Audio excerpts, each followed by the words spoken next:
Hi everyone, I'm Namita Peparaya and welcome to Yoganama. Today I'm going to take you through a short tutorial of Kapalbhati breathing. So let's get started. The most important thing you want to remember when doing Kapalbhati pranayam that you use your lower belly to do the breathing, which means it's an area about an inch or so below the navel because you're using a deep core muscle called transverse abdominis. So don't use the upper belly, don't use your ribs. It's entirely a belly breathing practice. So let me show it to you once what we do in Kapalbhati.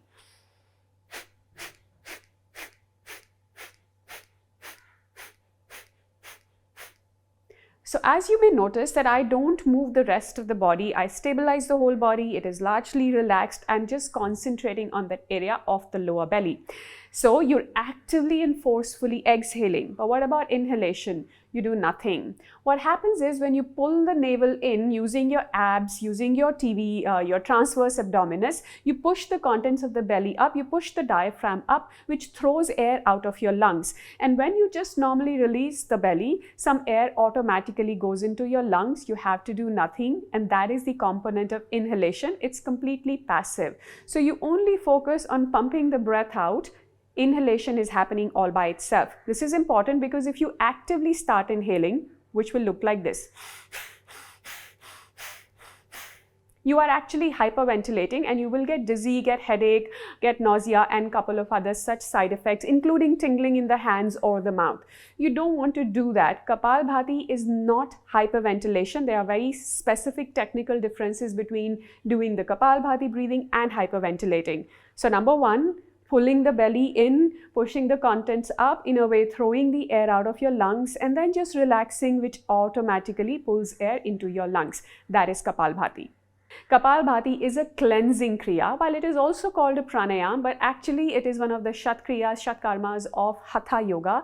It is a powerful, potent cleansing practice, which at a physical level helps you clear out the sinuses, remove stale air from the lungs. It helps you strengthen your deep core muscles. It is also eventually helpful in practices like Nauli and Mula Bandha and Uddiyana Bandhas. Kapalbhati really helpful to do before pranayam or meditation because of the nature of the practice. After doing Kapalbhati, you will be able to hold your breath for a longer period of time. So you can actually test this.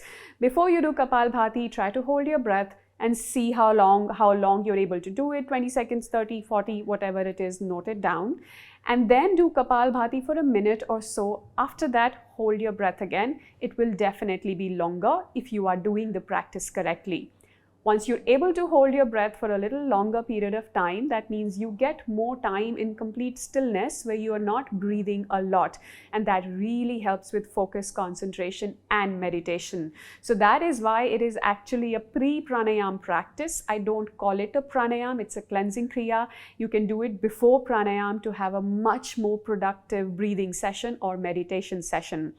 Some research has shown that Kapalbhati actually has a powerful effect on your brain, clearing your thinking.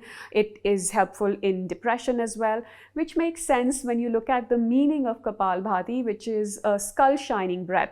So from a subtle perspective, not medical, from the traditional understanding of yoga, it is a practice that directly impacts your brain.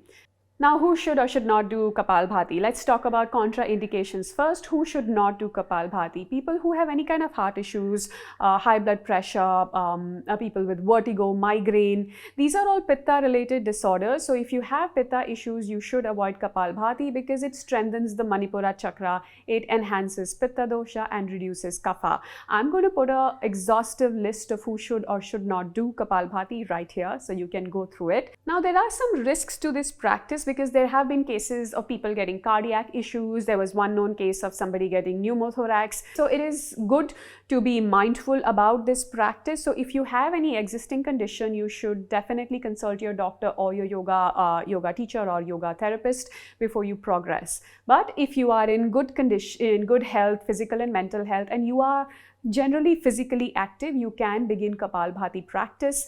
And a good way to begin is to start with 30 or 50 rounds. I would say about 1 minute of Kapalbhati or 30 seconds of Kapalbhati. You will know best.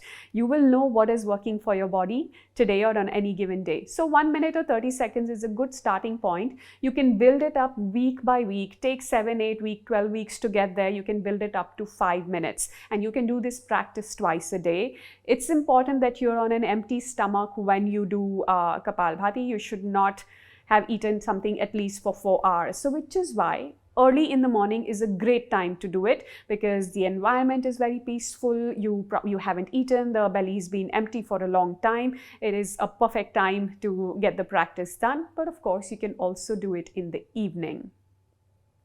Typically in Kapalbhati, you will end up taking about 120 breaths a minute. That's for people who are regular practitioners. But when you're starting out, it could be anywhere from 30 to 50.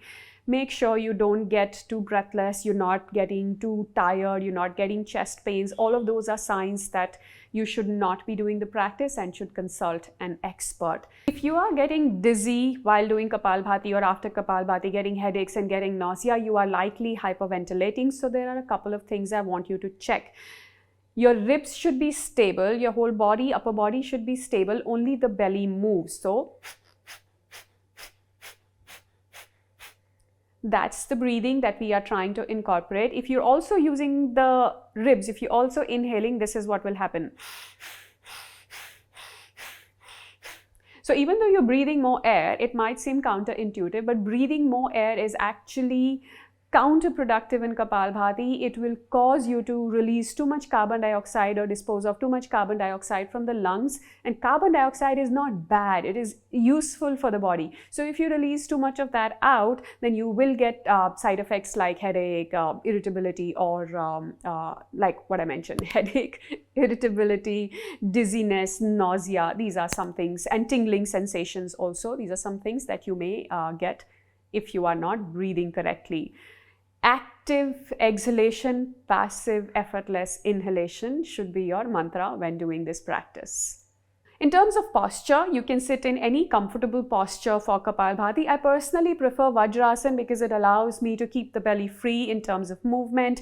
But if you have very good hip mobility, if you are able to sit in cross-leg position with your knees at level or lower than your hips, then yes, definitely you can explore those positions as well. I'm going to stay in Vajrasana. You choose your position, and we are going to actually do a short practice now. So close your eyes, get really comfortable in whichever position you have chosen. Allow the breath to be free. Focus on the breath as it moves in and out of the nostrils. Mentally preparing yourself for Kapalbhati. However, before that, I want you to take a deep breath in and hold it in for as long as you can. I want you to breathe again as soon as you get the first sign of air hunger. You don't want to keep holding to your maximum. You want to breathe as soon as you get the first urge to breathe.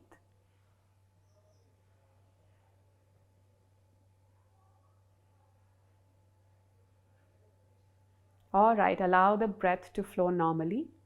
Make a mental note of how long you were able to hold the breath. You don't need to know the exact time. Just let your intuition and general awareness give you an estimate.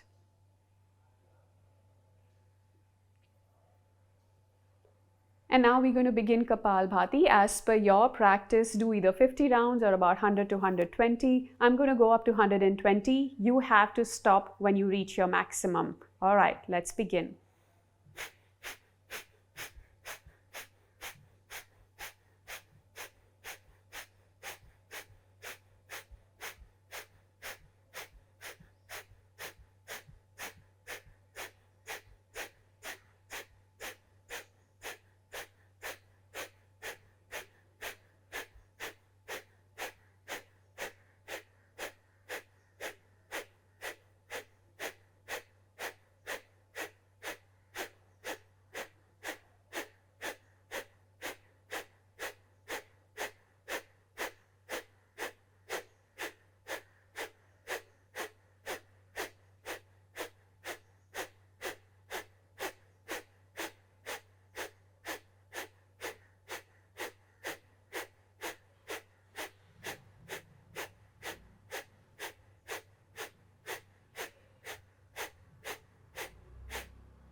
Now I want you to hold the breath. Take a breath in, maybe half a breath in. Hold it in for as long as you can.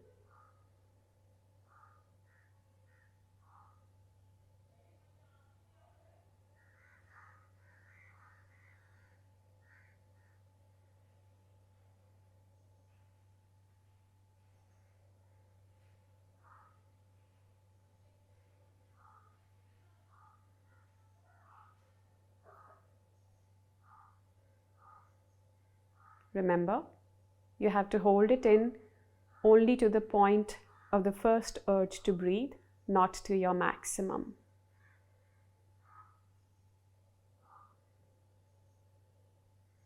Once you are done, slowly open your eyes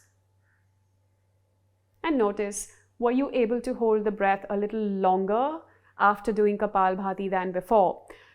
So that hopefully was a little longer. That will give you an idea how Kapalbhati can sometimes help us before pranayam and meditation practice.